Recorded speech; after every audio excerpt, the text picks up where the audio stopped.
Hello, everybody. So, really quickly, I wanted to show what I use for journaling right now. It's really simple.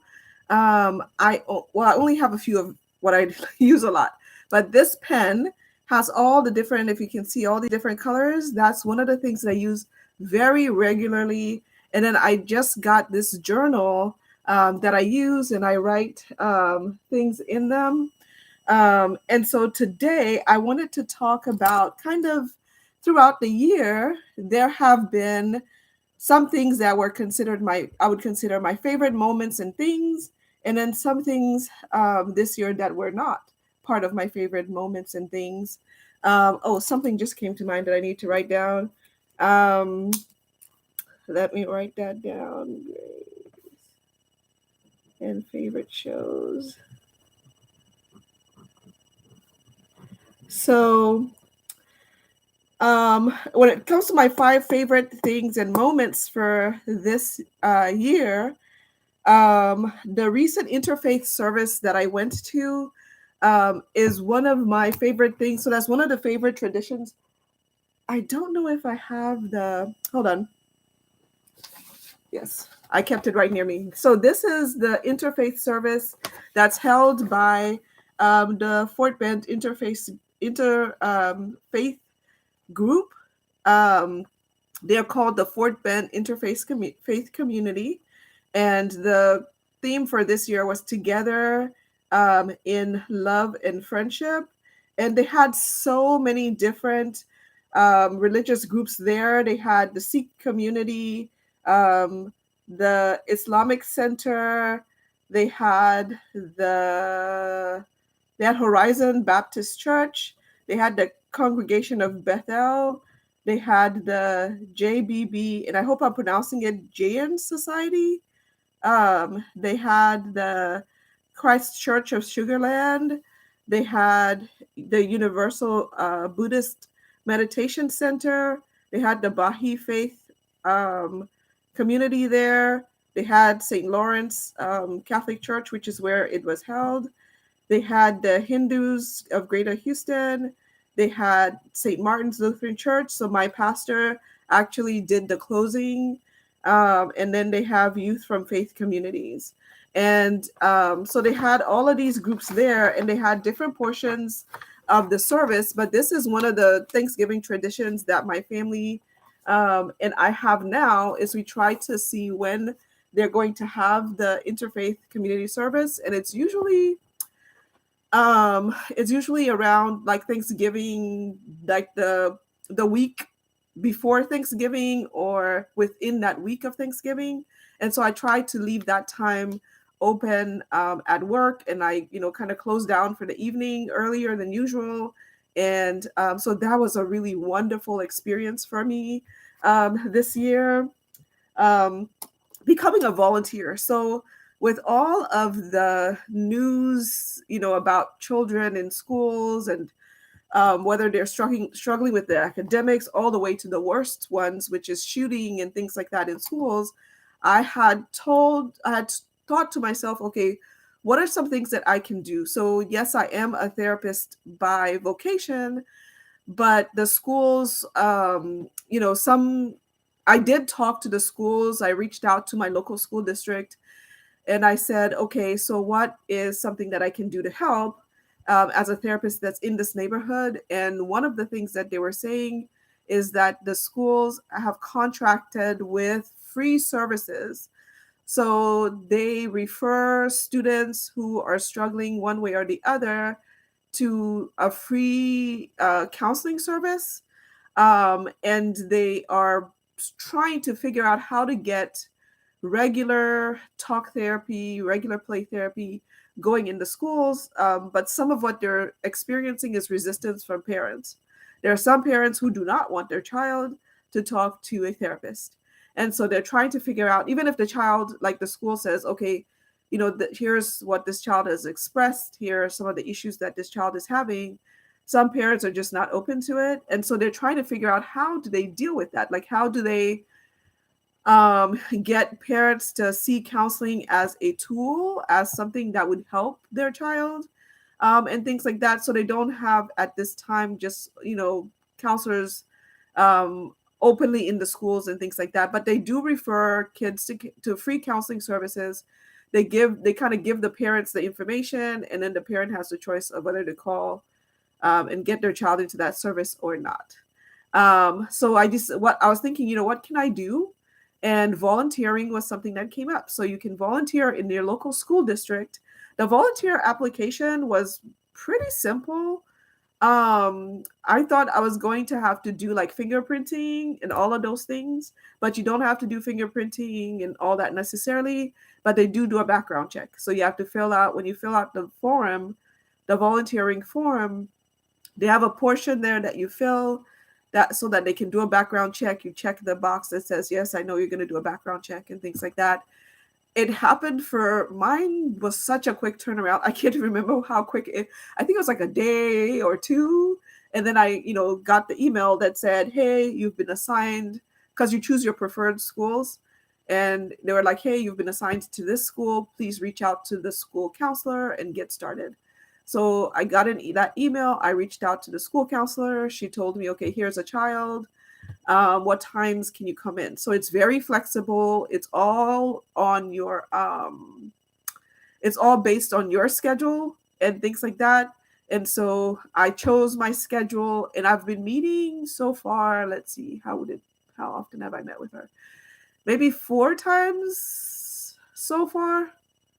So I've met with her consistently 4 times so far, and she's a sweet girl. Yes, she's going through a lot in her family, but she's really, a very sweet girl, has her head on her shoulders.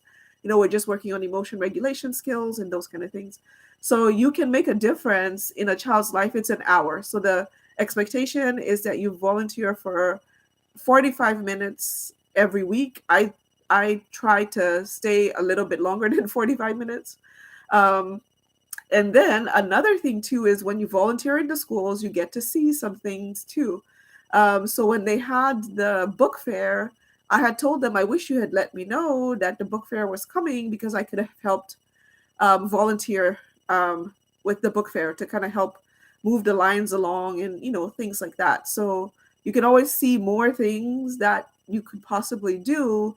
So if you have any flexible time during the week, volunteering in the schools is a good way to help deal with some of the issues that our students are facing every day. Another thing, moments and things that I liked this year was attending networking meetings. So I made an extra effort to attend networking meetings, meet with other therapists, and just see what is going on in the world of therapy and how I can improve my skills, and just talk to other professionals and things like that. I think that's important. And I think in almost all of our jobs, there is the need to get CEUs or to just brush up on things that have to do with the profession. So that's what I did. This year I made a conscious effort and I went. And it was really, I met some really interesting people doing some really interesting things. One of the networking meetings that I went to, it was sponsored by a rehab clinic. And so there were people from rehab clinics there. And so I got to see, what rehab looks like now in the city that I live in, and what the expectations are, intake forms, and not the forms themselves, but they kind of talked about what intake would look like if a person was to go to the rehab. And also, they just talked about what the stay would look like and how long the person would be expected to stay. Some rehabs had like a specific 90-day rule, and some was just based on the person, like how well they were advancing, and things like that. And so it was good to kind of get in touch with that. I have been out of touch for a while when it comes to the world of case management. I used to do case management, and I used to have all that stuff at the tip of my fingers. But since I got out of case management, I've kind of been disconnected with that world of having to refer people to places and things like that. So going to those networking meetings kind of put me in that position again, where I could collect resources that I can give to clients and keep a running list of things and things like that. Um, the other good, the other things that my favorite things is all of the shows that I watched this year. So I am a TV watcher. I know that they say you'll be more successful in life if you don't watch TV, a lot of TV, but I'm a TV watcher. I watch TV all day long. I love watching TV. And so watching like Grey's Anatomy, 911, 911 Lone Star, um what's another one that I watch? What are they called? Oh, I don't let's see. Squat. Uh um and then just shows I've rewatched because I'm the kind of person who will rewatch the shows that I like. So I started rewatching The Walking Dead. I kind of quit watching for a while, and so I don't know what's happened in these last seasons, but I did follow and see that The Walking Dead has come to an end.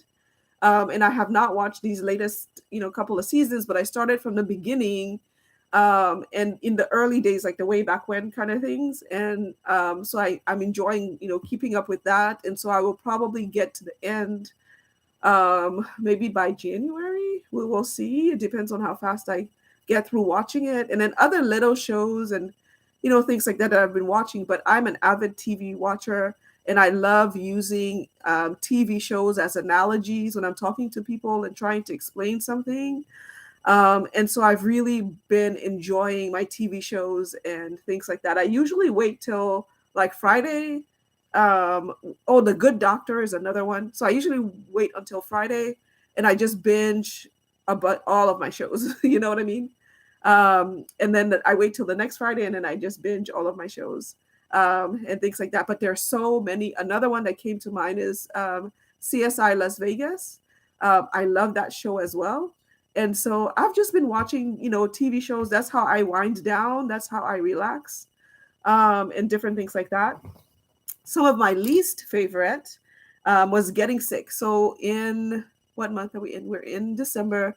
In November, the beginning of November, I got sick, like a huge sinus infection. So at first I thought it was COVID. So I took a COVID test and it wasn't. And then I went to our local urgent care, and the urgent care said it was a sinus infection. I haven't gotten a sinus infection in years and years and years. So in my early life, since I was really young until about my 30s, I had year-long allergies. And so, sinus infections were like a thing for me to just do. Like it was every day, like type of thing. I didn't, it didn't stress me out because I was just used to it.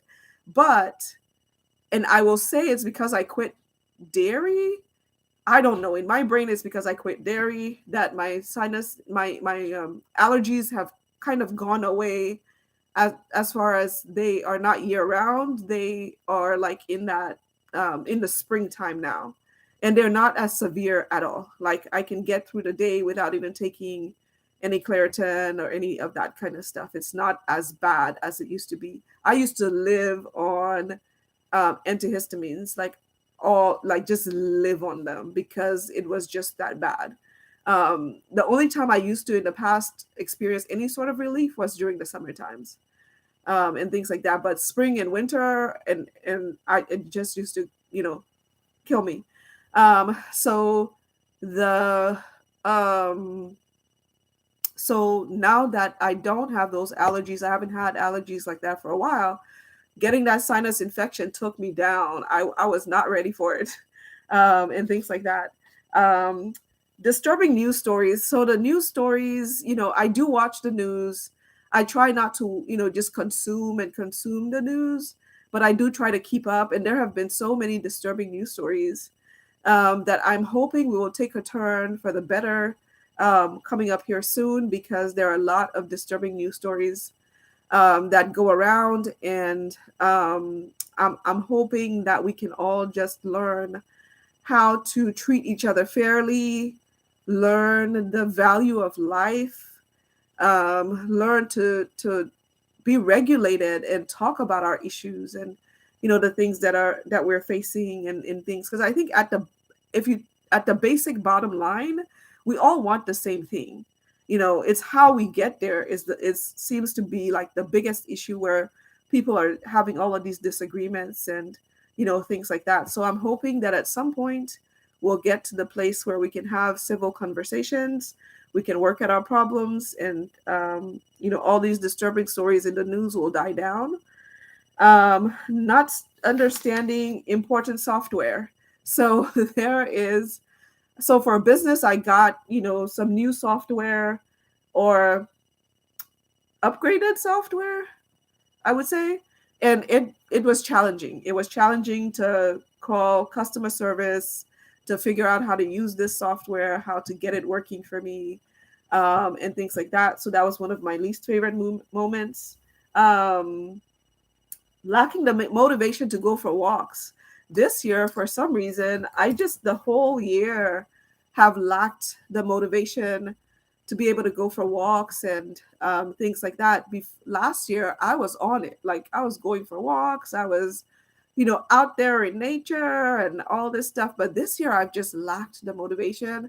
I've done more indoor exercise, but it's not the same. And so I'm thinking for next year, one of the resolutions I'm going to put in place is to start going for walks again and being amongst nature and things like that. So I want to hear from you guys. What are 5 of your favorite moments or things from this year? And what are 5 of your least favorite moments and things from this year? Leave a comment down below, and I look forward to hearing from you guys. All right, take care of yourselves.